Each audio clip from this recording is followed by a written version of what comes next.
Article 124, Clause 3 supreme கோர்ட்டில் ஜட்ஜாக இருக்கணும்னா அந்த பர்சன் சிட்டிசன் ஆஃப் இந்தியாவாக இருக்கணும்.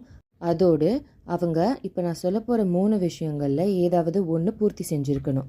சப்கிளாஸ் ஏ, குறைஞ்சபட்சம் 5 வருடம் அவங்க ஒரே ஹைகோர்ட்டில் ஜட்ஜாக பணிபுரிஞ்சிருக்கணும்.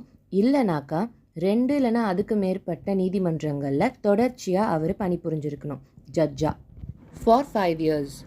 சப்கிளாஸ் பி, ஹைகோர்ட்டில் குறைந்தபட்சம் 10 வருஷம் அட்வொகேட்டாக பணிபுரிஞ்சிருக்கணும். இல்லைனாக்கா 2 இல்லைனா அதுக்கு மேற்பட்ட ஹைகோர்ட்ஸில் தொடர்ச்சியாக 10 வருஷம் அட்வொகேட்டாக பணிபுரிஞ்சிருக்கணும்.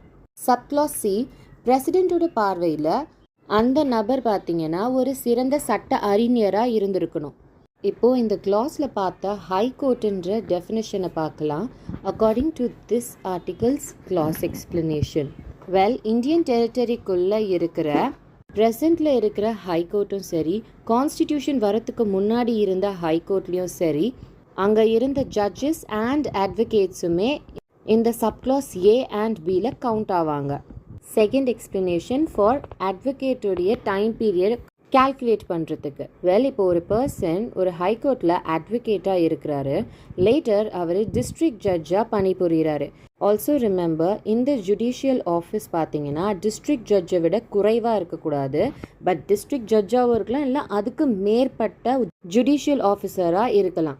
இந்த இடத்துல அந்த அட்லீஸ்ட் 10 years எப்படி கணக்கிடுறாங்கனாக்கா, சே ஃபார் எக்ஸாம்பிள், இப்போ ஒரு பர்சன் ஹைகோர்ட்டில் அட்வொகேட்டாக 5 years இருக்கிறாரு, லேட்டர் அவர் டிஸ்ட்ரிக்ட் ஜட்ஜாக மாறுறாரு, சே ஃபார் எக்ஸாம்பிள் 7 years.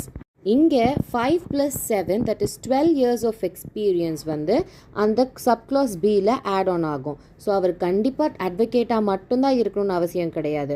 அட்வொகேட்டாக இருந்துட்டு டிஸ்ட்ரிக்ட் ஜட்ஜ் இல்லைனா அதுக்கு மேற்பட்ட ஜுடிஷியல் ஆஃபீஷியலாகவும் அவர் இருக்கலாம். அண்ட் அந்த 2 years ஆஃப் எக்ஸ்பீரியன்ஸையும் ஆட் பண்ணி அட்லீஸ்ட் 10 yearsன்ற க்ரைட்டீரியாவை சாட்டிஸ்ஃபை பண்ணணும்.